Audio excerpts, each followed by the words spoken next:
Baik, saya ingin Ya, bertanya kepada Ibu Kartini. Ibu, saya melihat rekaman Ibu ya pada waktu Peggy kemudian ditampilkan di Polda Jawa Barat. Yang kemudian Peggy sempat berteriak, saya tidak bersalah, saya rela mati. Dan kami juga pada waktu itu, iNews Breaking News menampilkan juga secara langsung Ibu di sana dan Ibu menangis. Saya ingin bertanya Ibu, sampai detik ini Ibu Kartini, ibunda dari Peggy Setiawan PS, menyatakan bahwa atau meyakini bahwa Peggy, anak Ibu, tidak bersalah. Betul ya Bu? Betul. Apa yang Ibu punya? Bukti apa yang Ibu miliki? Sehingga Ibu yakin dengan data tersebut? Ya, saya sih hanya waktu kejadian, yang penting anak saya tidak ada di sini. Waktu kejadian juga anak saya lagi kerja di Bandung, nggak tahu menau. Dari mana Ibu tahu itu?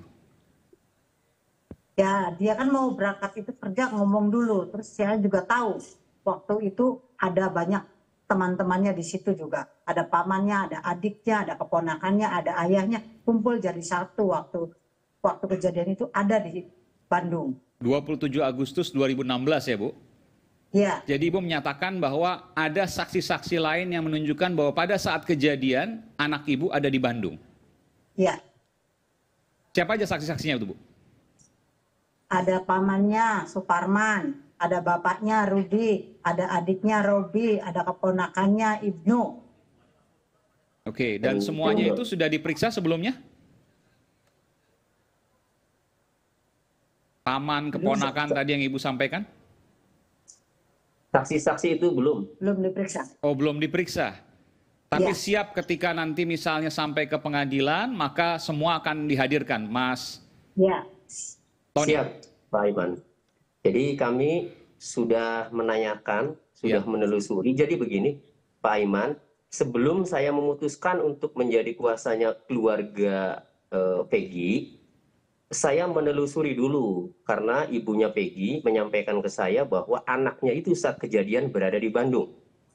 Saya tidak langsung percaya begitu saja. Betul. Kemudian saya telusuri, ada siapa saja di sana. Ibu bercerita bahwa ada bapaknya, ada Mang Bondol, ada Robi, ada Ibnu, dan ada Suparman. Nah, ini dari 5 ini, 4 ini sudah saya hubungi, sudah saya temui. Bapaknya sudah saya hubungi, menyatakan benar. Mang Bondol sudah saya temui, ya, bahkan sudah rame tuh beritanya, memang benar, ya, berada di Bandung. Nah, Mang Bondol yakin berada di Bandung karena Mang Bondol pada saat mau ke Bandung itu, mau kerja, itu ditelepon oleh Peggy Setiawan, ya, ditelepon oleh Peggy Setiawan agar bekerja. Kalimatnya, Mang, ayo kerja di Bandung, kan nganggur kan. Ya. Nah, ini ada Pak Suparman, paman kan gitu. Nah, kemudian ayo berangkatlah tanggal 21 Agustus 2016. Kerja di Bandung di rumahnya Ko Aceng, ya. Nah, kemudian seminggu kemudian tanggal 27 Agustus 2016 Bondol itu tidak betah. Pulang, minta pulang. Peggy, saya mau pulang saja karena nggak betah. Jam 8 malam 27 Agustus 2016. Sehari setelah kejadian itu ya Pak? Iya. Oke. Saat kejadian 27 Agustus Oh, mohon maaf 2016 ya, itu 27 saat Agustus. kejadian. Oke, jam 8 malam. 8 malam, Oke. Bondol minta pulang dan diantar oleh Peggy Setiawan, diantar oleh Robi, diantar oleh Ibnu, bertiga. Dari bedeng, jadi kalau proyek itu tempat tidurnya dikasih bedeng, dibuatkan Bedeng, betul. bubuk. Oke, di Bandung ini ya? Ya, di Bandung. Oke. Ya. Nah, diantar sampai ke jalan raya, sampai Bondol mendapatkan angkot. Kemudian setelah Bondol dapat angkot, Peggy Setiawan, Robi, dan Ibnu ini pulang. Bahkan sampai detil Mang Bondol, Robi yang pulang ini, Ibnu dan Robi dan Ibnu dan Peggy, sampai detil Ibnunya mengatakan sebelum pulang sampai mampir ke warteg sampai dia ingat. Oke. Kemudian setelah mampir ke warteg makan, Baik, kemudian baik. pulang. Intinya begini Kemudian Pak, tidur bertiga. saya tangkap. Intinya begini, bahwa ada beberapa saksi yang menunjukkan bahwa yang bersangkutan ada di Bandung, sementara kejadian Betul. ada di Cirebon. Tapi pernyataan begini, Iya. itu kan bisa saja pengakuan. Pengakuan kan satu hal. Pengakuan bisa benar, bisa tidak. Pengakuan bisa benar, bisa bohong. Bagaimana kemudian Betul. meyakinkan bahwa saksi-saksi yang tadi Bapak sebutkan bersama dengan Peggy adalah saksi yang benar dan kemudian ada di kejadian Bandung, bukan di Cirebon? Ya, saya kemarin sudah komunikasi dengan pemilik rumah di Bandung, Pak Agus, yang pada 2016 memberikan pekerjaan borongan kepada bapaknya Peggy, Rudi. Saya telepon, Pak Agus menyatakan, mengingat dia bercerita bahwa benar. Jadi dia ingat pada tahun 2016, tanggal 13 Agustus, orang tuanya itu meninggal. Pada saat orang tuanya meninggal, proyek rumah itu sudah berjalan. Nah, pada saat proyek rumah itu berjalan, dia mengingat pekerjanya ada 8 orang. Saya tanya pekerjanya ada nggak nama Peggy? Kalau Robi, Pak, saya ingat, saya kenal. Ibnu yang orangnya agak itu tuh, Pak. Ibnu itu orangnya agak kurang, Pak. Saya ingat kata dia. Ya, iya betul Ibnu, saya bilang. Nah, kemudian ketika saya tanya Peggy, dia bercerita bahwa kemarin juga ada orang Polda datang kemari menanyakan hal yang sama. Lalu menanyakan Peggy, ya. Kemudian disodorkan foto Peggy itu oleh penyidik kepada Pak Agus. Setelah disodorkan, baru Pak Agus mengingat, oh iya benar, ini memang benar pernah kerja di sini. Itu, Pak. Oke, itu Nah, pemilik proyek waktu itu ya, rumah pemilik ya. proyek itu yang sekarang ya aku Saya tanya ke mempekerjakan Pak Rudi. Ibu Kartini, Ibu waktu sesaat setelah kejadian ya, mungkin beberapa hari, beberapa pekan, atau mungkin beberapa saat setelahnya, saya tidak tahu. Apakah pernah Peggy diperiksa terkait dengan kasus ini? Tidak, Sama sekali? tidak. Sekalipun tidak pernah ya Bu, baru kemudian rame-rame di tahun 2024 ini?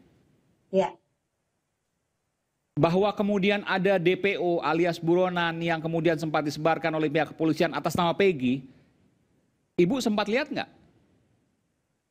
tidak. Itu yang di DPO bukan Peggy Setiawan, tapi itu yang di DPO Egy. Alamatnya Banjarwinangun. Bukan anak saya. Anak Ibu adalah Peggy Setiawan, alamatnya Peggy di Setiawan.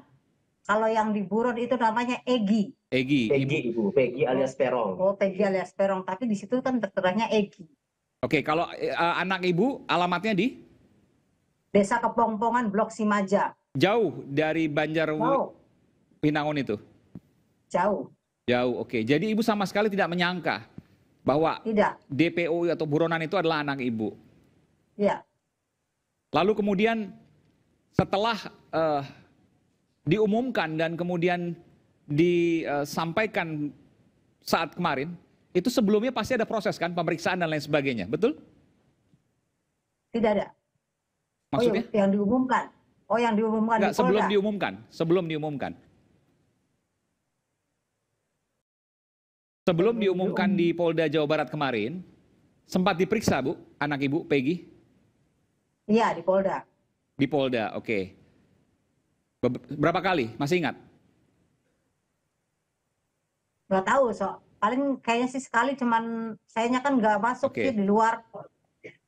Jadi selama ini, bertahun-tahun ini, 8 tahun ini tidak pernah kemudian Peggy maupun keluarganya termasuk Ibu menyangka bahwa atau menduga bahwa ia adalah bagian dari salah satu pembunuh? Iya. Tidak pernah. Tapi ada kemudian data yang menyatakan bahwa Peggy sempat berganti nama menjadi Robi, betul? Ya, itu katanya nama gaul. Jadi adiknya dipanggil, apa sih nama adiknya dipanggil buat kakaknya, adiknya namanya dipanggilnya Alvin. Begitu katanya, bahasa gaul, ngomongnya kayak gitu. Bukan terkait apa-apa. Jadi tidak pernah ada sangkut paut dengan kasus hukum dan lain sebagainya. Tidak. Dan selama ini betul bahwa Peggy sering live di Facebook ya, atau mungkin muncul di publik begitu? Tidak tahu. Pak Tony, apakah kemudian selama 8 tahun ini Peggy menjadi tetap buruh bangunan?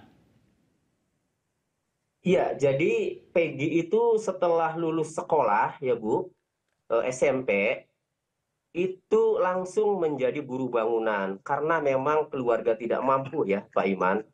Nah, jadi langsung ikut bapaknya karena bapaknya itu sebagai pemborong di pekerjaan bangunan. Itu. Nah, kemudian kalau saya lihat dari media sosialnya ya Peggy Setiawan ya, memang dia berada di Bandung itu sudah lama.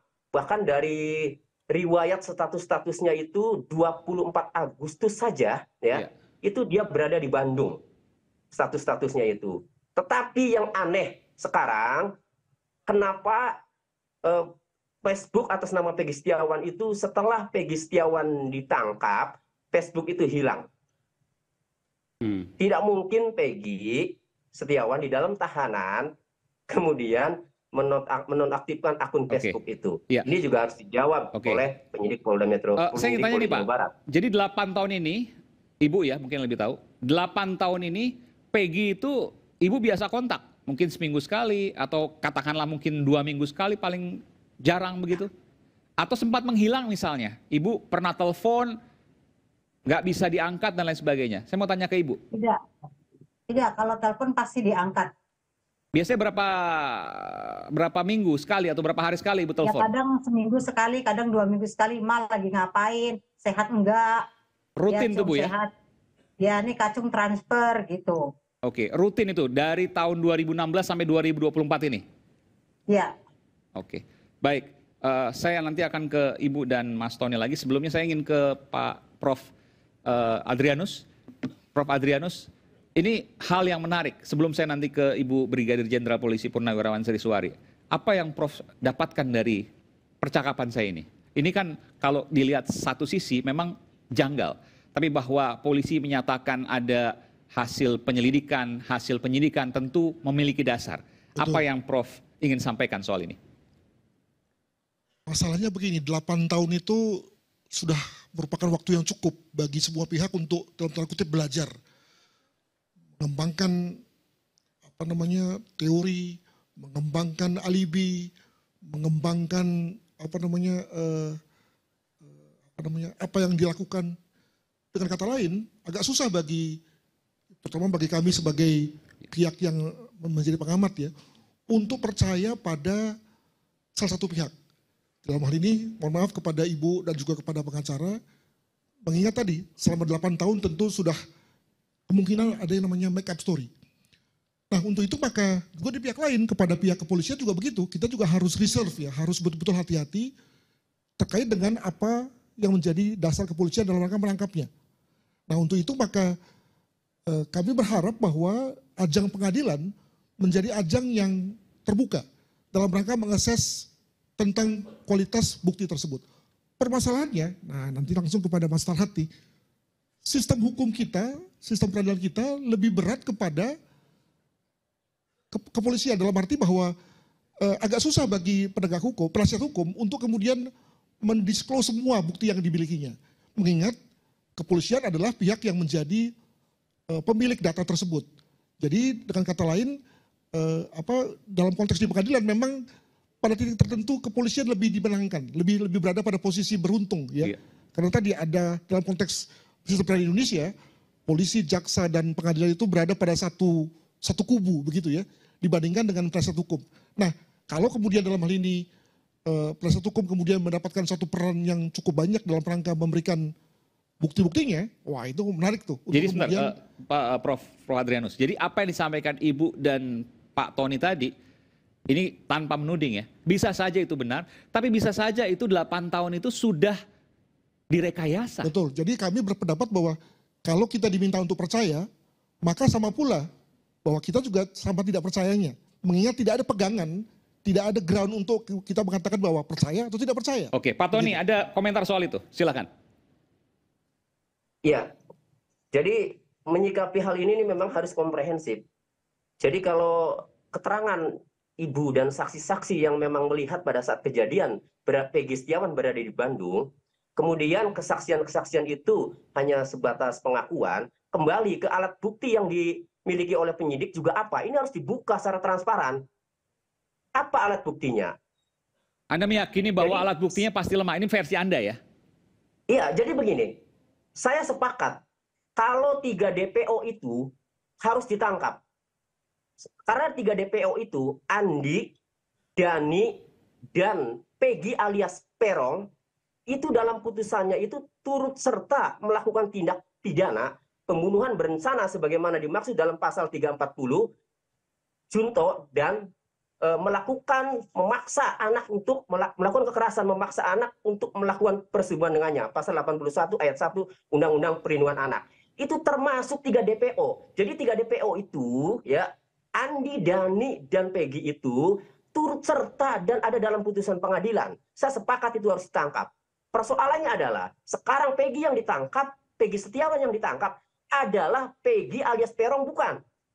Jangan kemudian ya, setelah ditangkap kemudian dicocok-cocokkan dengan menyita ijazah, dengan menyita kartu keluarga, akte kelahiran, dicocok-cocokkan. Ingat, pada saat Polda Jawa Barat menetapkan DPO, itu disebarkan ciri-ciri Peggy alias Peron adalah umur 22 pada saat 2016, 30 tahun 2024, rambutnya keriting, warna kulitnya hitam, tinggi badannya 160, ya, tinggalnya di Banjar Wangunan. Sekarang yang ditangkap rambutnya tidak keriting, tinggalnya tidak di Banjar Wangunan, ya, jadi tidak cocok dengan ciri-ciri yang ada dalam DPO. Usianya Pak Tony? Usianya 27. Sekarang 27 sekarang ya? itu. Nah, sehingga ya kami hormati penyidik ya, mempunyai kewenangan, mempunyai keyakinan. Tapi tolong dibuka alat bukti yang dimiliki apa sehingga Peggy Setiawan ditetapkan sebagai tersangka, Peggy Setiawan dianggap sebagai Peggy alias Peron. Silakan.